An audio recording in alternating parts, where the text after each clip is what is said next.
तो ए 1 7 B 4 2 C -1 and D -4 एक चौरसना शिरोबिंदुओ है तेम दर्शाવો कोना शिरोबिंदु है चौरसना शिरोबिंदु है तेम दर्शाવો जो अहीं આગળ આપણે ચોરસના શિરોબિંદુ આપણે અલગ અલગ નામ આપી દીધું બરાબર જેમ કે A B C D આપણે રફ કામમાં કરીએ છીએ A B C D A માં શું છે 1 7 B શું છે B શું છે 4 2 C શું છે -1 ને D શું છે -4 હવે મેં તમને અહીં દેખો છોકરાઓ ચોરસ કીધું અહીં શું કીધું છે ચોરસ કીધું છે આ ચોરસનું તમને સિમ્પલ ખબર છે દાખલામાં છે ને અંડર એન્ટ્રી કરતાં પહેલાં આપણે થોડું એનું બાહ્ય ભૂમિકા જાણી લેવી જોઈએ કે ચોરસ કોને કહેવાય બોલ ભાઈ ચોરસના ગુણધર્મ જણાવીશ મેં તને આ દાખલો આખો આવડે છે પણ તેના ગુણધર્મ જણાય તો દાખલો આગળ વધશે બાકી તું મને કાનું કીધું તે પ્રમાણે દાખલો ગણ તો છેલ્લે 1-2 સ્ટેપ બાકી રહી જાય છે તો એનાથી ભૂલ થાય કેમ કે ચોરસ જેવું દેખો સમાંતર ચતુષ્કોણમાં છે ને બે પ્રકારના આવે એક એમાં સેમ જેવા લાગે પણ સેમ ના હોય एक आवे समबाजू અને એક આવે આ ચોરસ એક આવે આયરો ચોરસ દરેક બાજુ સમાન હોય તેવો કયો આવે સમબાજુ દરેક બાજુ સમાન હોય તેવો કયો આવે સમબાજુ અને બીજો કયો આવે ચોરસ બંનેમાં ફરક કયો પડે છે જેનાથી આ દાખલો ગણવામાં મદદરૂપ થશે બંનેમાં ફરક કયો પડે છે કેવું જો ધ્યાન આપજો ભાઈ ના ખબર હોય તો કમ્પ્લીટ ધ્યાન નહીં અને ખબર હોય તો એ ધ્યાન નહીં મને ખબર છે કે નથી ખબર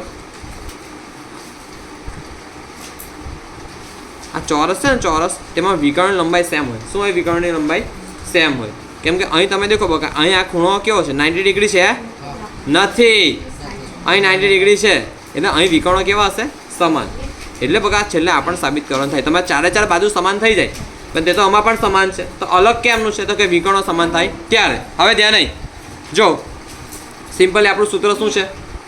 બોલો સૂત્ર AB स्क्वायर बराबर x2 minus x1 whole square plus y2 minus y1 whole square આપણે સિમ્પલ એટલે 6 વખત એને શોધવું પડશે ચાલો તો x2 માઇનસ x1 હવે જો આને આપણે નામ આપી દે x1 y1 x2 y2 x2 minus x1 તો ચોગડે 4 માઇનસ એકડે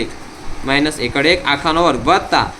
y2 માઇનસ y1 બગડે 2 y2 બગડે 2 માઇનસ y1 7 આખાનો વર્ગ બરાબર અને નીચે બરાબર 4 માંથી 1 જાય તો 3 3 નો વર્ગ વત્તા 2 માંથી 7 જાય તો -5 હે પ્લસ માઇનસ 7 માંથી 2 જાય તો 5 પણ આગળ અહીં માઇનસ મોરાપટની આગળ માઇનસ એટલે -5 આખાનો વર્ગ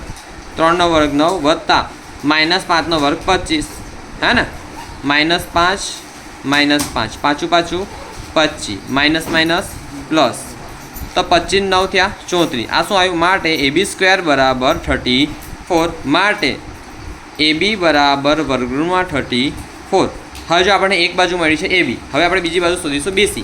कई शोधीशुं BC बाजू शोधीशुं चालो BC तो BC स्क्वेर बराबर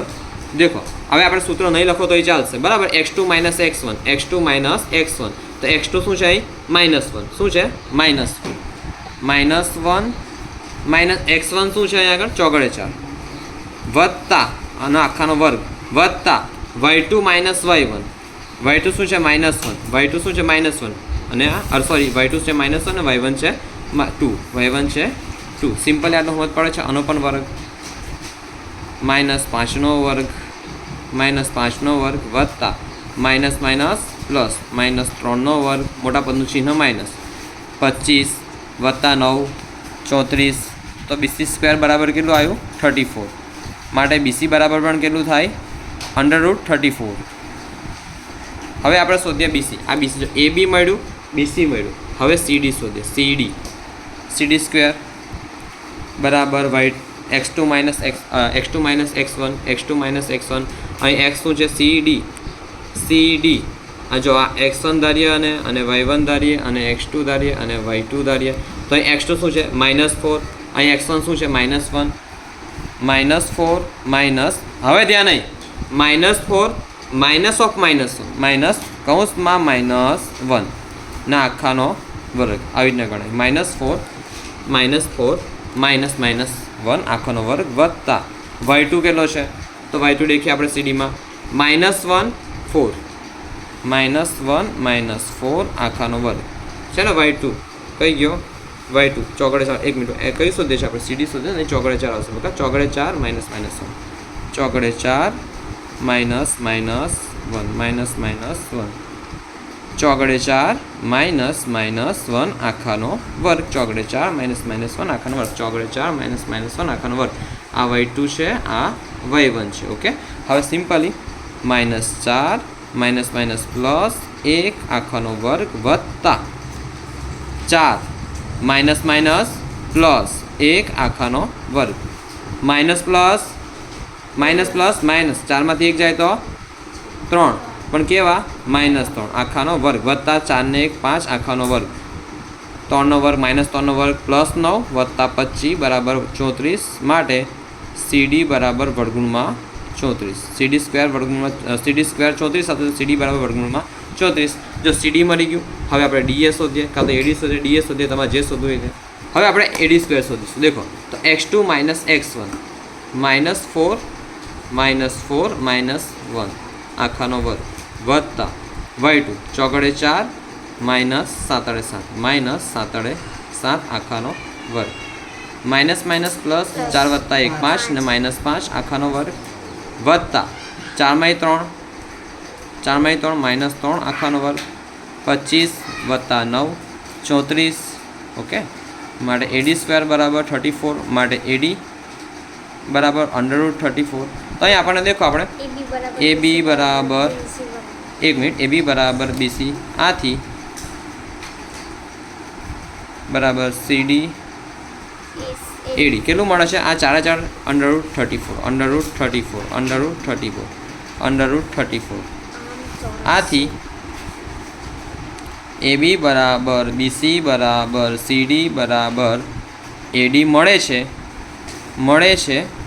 પણ જે દર્શાવે છે કે આ શિરોબિંદુ ચોરસના હોઈ શકે છે આ શિરોબિંદુઓ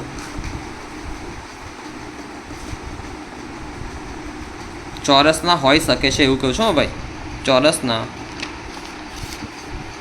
હોઈ શકે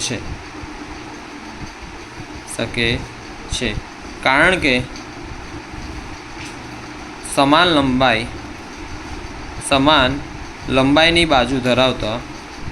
લંબાઈની બાજુ ધરાવતો સમબાજુ ચતુષ્કોણ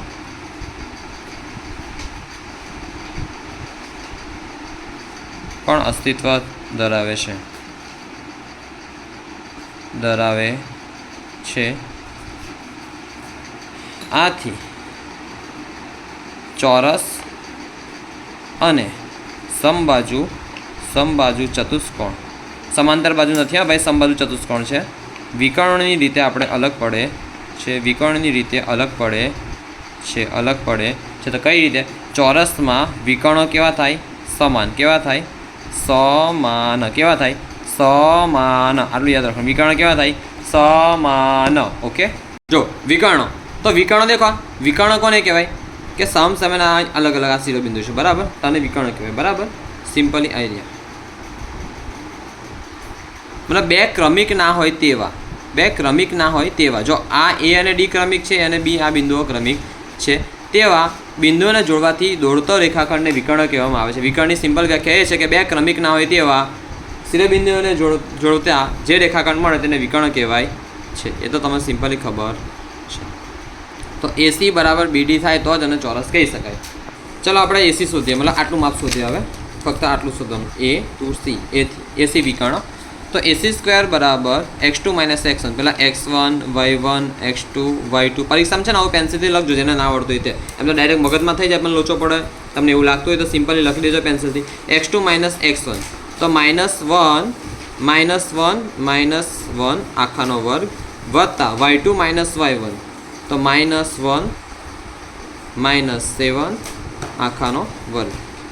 માઇનસ પ્લસ 1 વત્તા 1 2 ને -2 આખાનો વર્ગ વત્તા માઇનસ પ્લસ 7 વત્તા 1 8 અને અહીં માઇનસ ચિહ્ન -8 આખાનો વર્ગ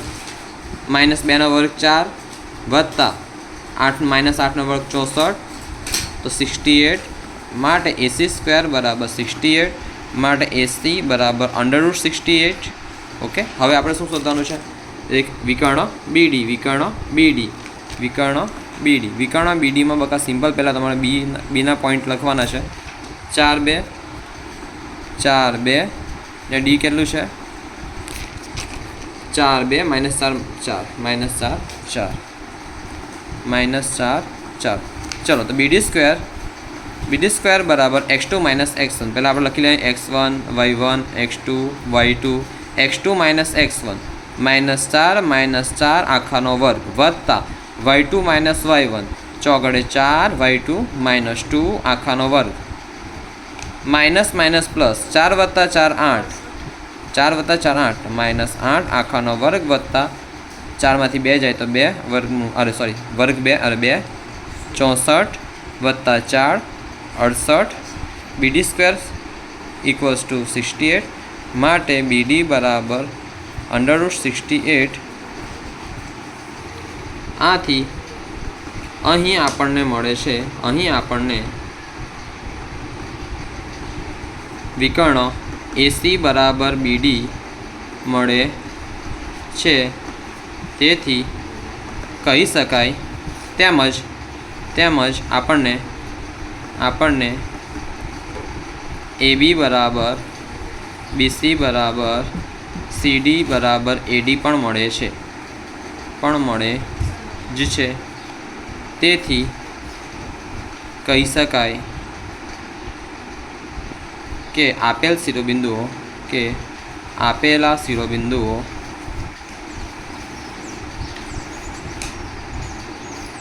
ચોરસ રચે છે.